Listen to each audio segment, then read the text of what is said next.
My name is Porshia Jordan, and I am here speaking with Tyesha Davis. on June the 1st, 2023. Do I have permission to record this interview? Yes, you do. Can you please spell your name as you would like it to appear in the project? Tyesha Davis. Tell me about yourself. What makes you unique? What makes me unique? Well, my personality, being me, being an outstanding person, and able to achieve any goal or task. Okay, tell me about how you grew up and who raised you, and can you describe how they raised you? I grew up with my grandparents until they passed away. I'm sorry. Growing up and living with them was honestly amazing. I was spoiled. They made sure I had everything that I needed, gave me everything I wanted. And my pawpaw, he was really the one spoiling me also. Anything I wanted, he got it. I used to be able to order stuff in his name. And I remember when I was younger, I used to wake. He used to come in and wake. I used to go be in my grandma's room. Mm-hmm. He used to come in and wake me up at 6 o'clock in the morning every day, just so we can go and sit at McDonald's all day. And we get there, and he let me get anything I wanted. Even taught me how to drive at 9. Okay, what was it like where you grew up at? I basically remember it was peaceful, happy. Like, I remember me, my cousins, my brothers, even the kids on the street we stayed on, all of us used to be outside playing hide and go seek, climbing in trees, and riding our bikes up and down the street. Okay, can you tell me the story of the day you moved out on your own?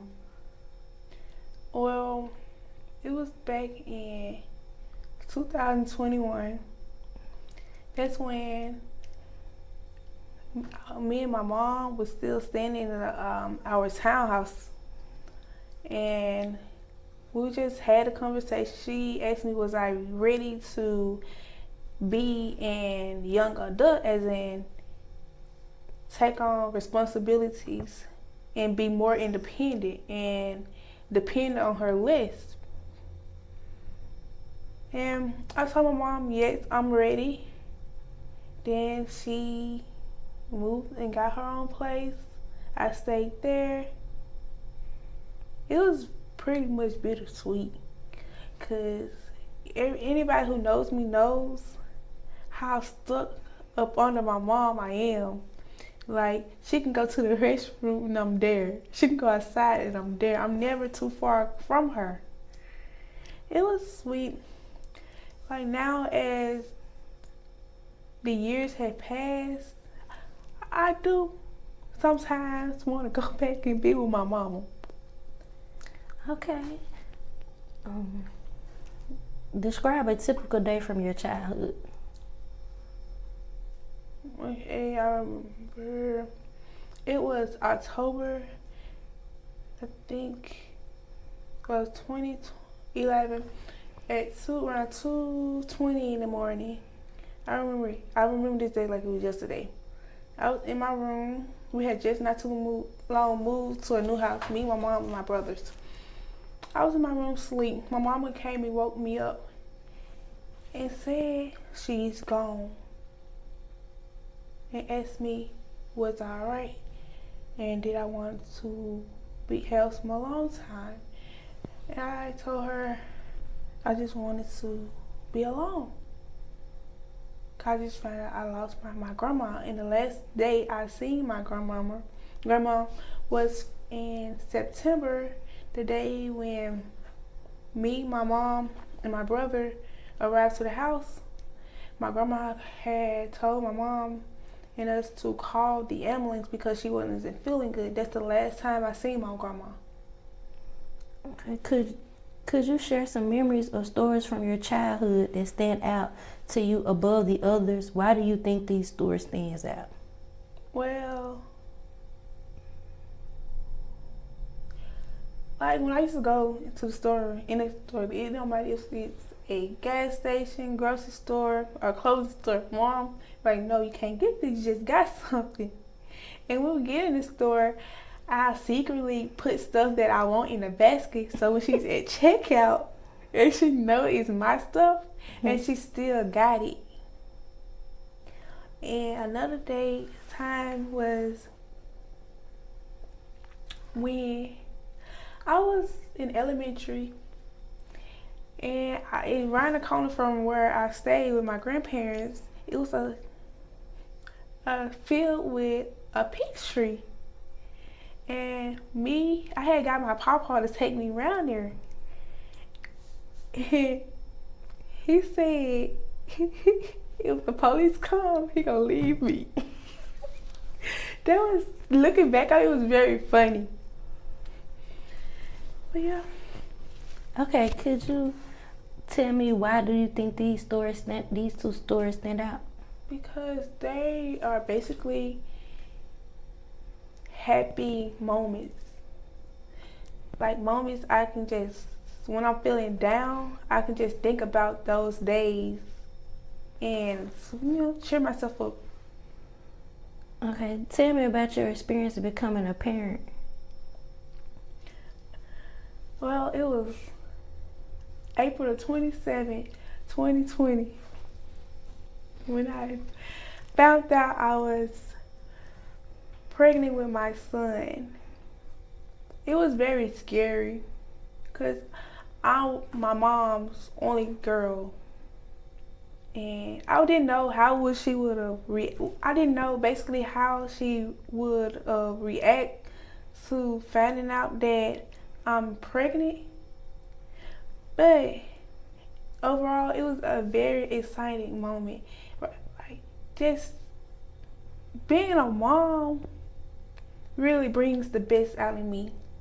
Every day, waking up to my baby in my arms, and he looks at me and smiles, and I smile back. And it's just basically exciting. Being a mom, it do have some ups and downs.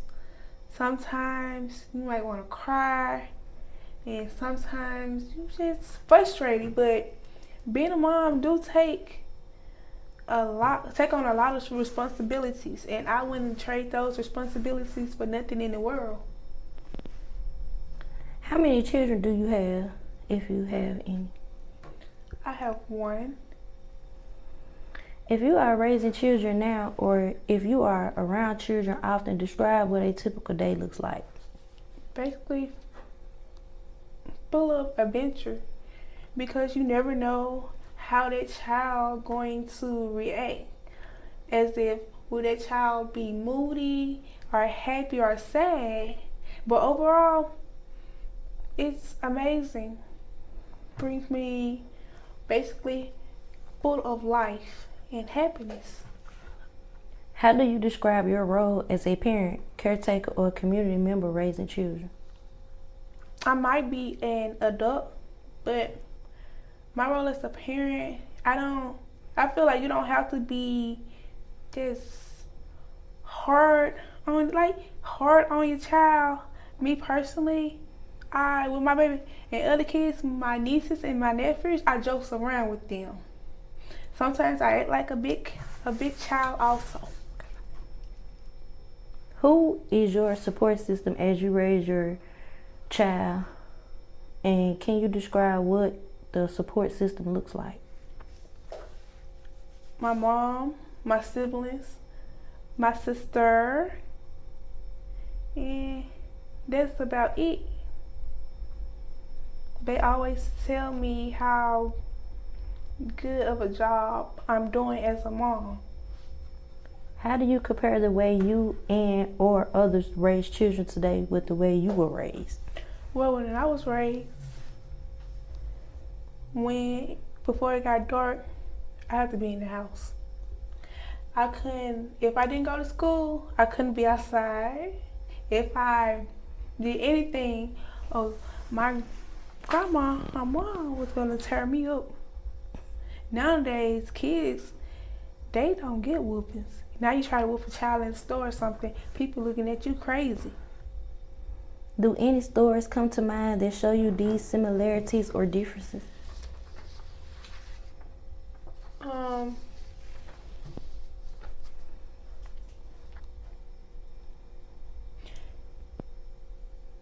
Yes, a little. Can you paint a picture of the neighborhood you lived in? It was, to me, growing up, it was kind of peaceful and happy. All you heard outside was kids playing, adults laughing, just peace. How do you feel about this neighborhood? Well, about this neighborhood, I'm kind of cautious because everything that is going on now, as in kids getting kidnapped, kids killing people, and basically everything. I'm very cautious about being outside sometimes because you just never know what will happen. How do you think the neighborhood you live in affects your ability to raise your child? I think that the neighborhood I live in affects my ability to raise my child. It has changed. Usually, when I was younger, we could be outside, play, be able to walk up the street without being kidnapped or killed. Nowadays, kids can't really play outside and be kids.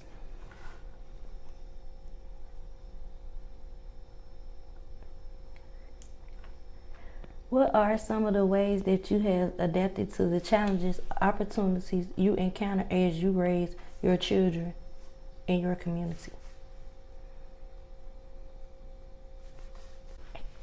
Well, I have adapted to now working every day in order to make sure that my child has everything he needs and wants, and making sure he has a roof over his head.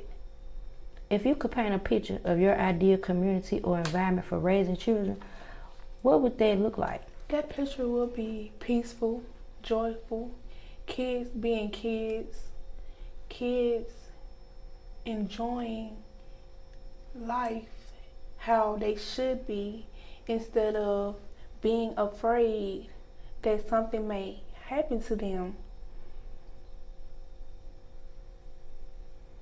What are your hopes for the children in your community? I hope one day the children in my community stop being criminals and start back being kids, picking up books instead of guns. Can you say more about that topic? Yes, as in picking up books instead of guns. Most kids, as if teenagers now, they quit to basically be about this thug life, and most of them, 50% of the kids of this generation has already dropped out of school, not trying to get a good education nor work. Instead, they're more focused on being in the streets and living a thug life, not knowing that the thug life that they're living will also end their life. How do you predict that the parents or caretakers will be raising children in a generation to come? Well, I feel like as the years go by and generations change, how kids are raised today and how would they be raised in the next 5 years, I feel like things will be bad. What new obstacles will they face and what new opportunities would they have? Kids will not be listening to no adults at all, including the elders.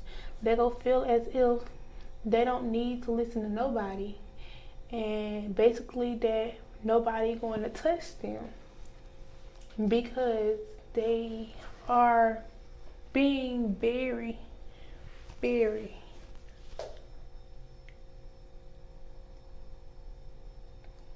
crazy and bringing on chaos. What new obstacles? I'm sorry about that. In what ways do you think that sharing your own stories and ideas will benefit your children and or future generations more generally? I feel like sharing my own story will benefit my children by basically, as they listen to this recording, they will hear me explain how I grew up and how kids nowadays are being brought up into this world, and how basically the kids are bringing nothing but chaos. Hopefully they would take it upon themselves to try to change the outcome of this whole situation that's going on inside of Central Jackson, and try to basically bring light upon the situation and events that are occurring around themselves. Is there anything you'd like to add that I didn't ask you about today? Yes. I honestly feel like that there will be no change in the crimes that are being committed by the children in Jackson because... Can you tell me a little more about what you mean on this topic? Yes. Basically, the children in Jackson, most of them don't have nobody to basically be a role model in their life. So therefore, they're not going to listen to anyone or be on the right path and want to be successful. Instead, they're going to want to bring more and more chaos and destroy everyone and everything that cross their path.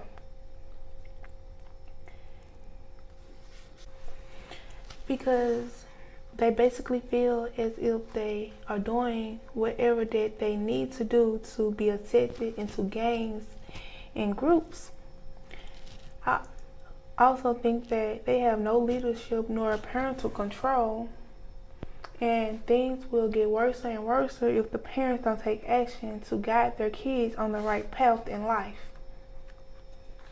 Well, Miss Davis, it's been my pleasure of interviewing you today, and I greatly appreciate you taking the time out your day to have this interview with me. Thank you.